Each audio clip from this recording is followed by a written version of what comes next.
the conscience within you is the Guru. Okay, so our sessions together are mostly going to be, there are a number of things I want to talk about, but that'll be chapter 1. If you have a question about anything, or a comment, or a yay, just raise your hand. I'll call on you if I see you. It's fun to play ping pong like this. Chapter 1 we'll be talking.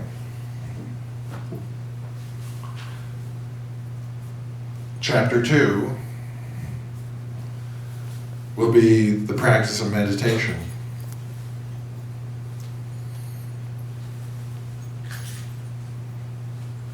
And the main practice that I'm advocating lately is called conscious immobility. I think I got that from I think it's a Zen phrase, I think.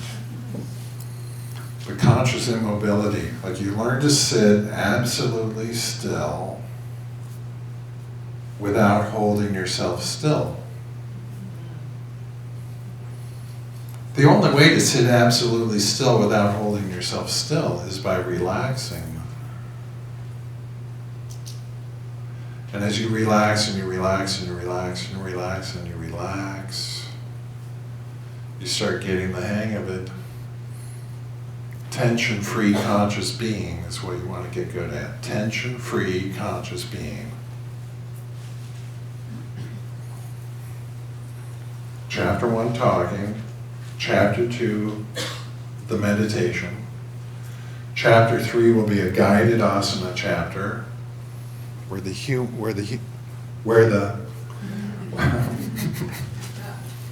human teachers tell me what to do. My classes used to be a total chapter 3.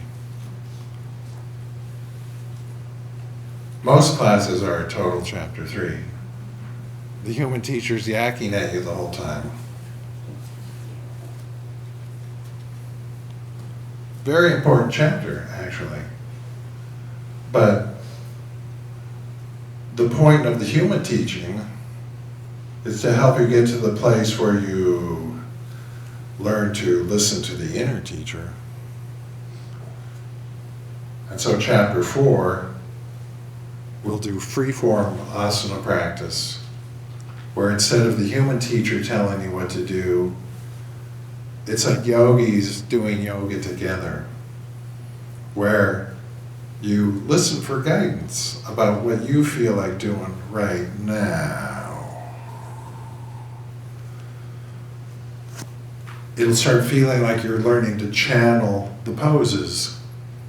You want to get to the place where you're channeling it. And it's sort of like if you're not channeling your asana practice, it's sort of like you haven't yet learned how to do it fully. You're learning, but when you're channeling it, that's sort of like where you want to get. And you could start off with that pretty near the front of the game instead of the end of the game only. So you want to learn how to channel.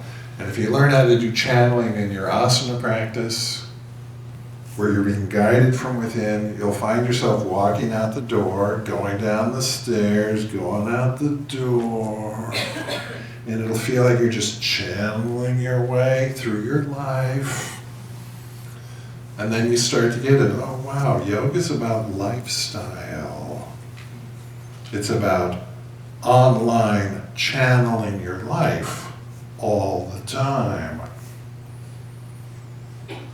And yoga as a lifestyle, you see, Yogaville is a good example of this, of yoga as lifestyle.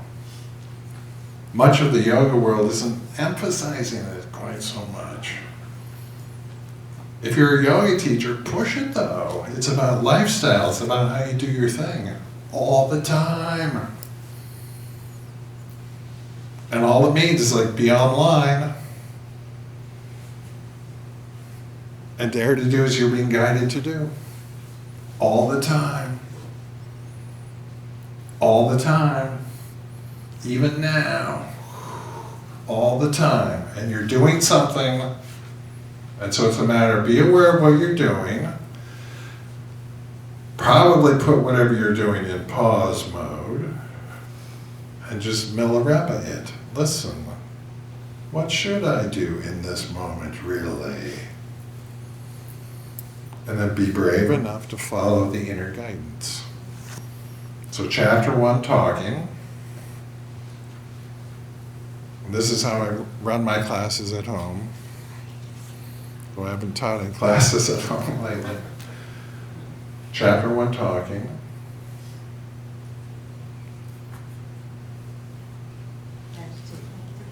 Chapter 2, meditating. Conscious immobility. Chapter 3, guided asana. Chapter 4, free-form asana. And usually in a typical class, it's like we're running out of time at that point. And so usually I just give people the choice of either lie down for the last couple minutes or sit up and meditate for the last couple minutes. If I had more time in a good predicament, I would do a nice long shavasana and then sit up again at the end and meditate. So you get 2 good meditations in a class. And then if the person's doing the homework, AM, PM, bed med, 2 meditations in the class, that's 6 meditations in a day. That's a lot. Sounds like a lot. But then you realize, oh wow, it's so easy. And so we'll be having 2 classes a day. 2 meditations, bed med, AM, PM. So suddenly we're up to 8.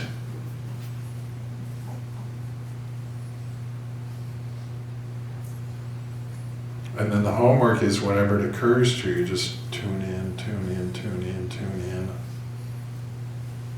So like non-stop listening is sort of the plan.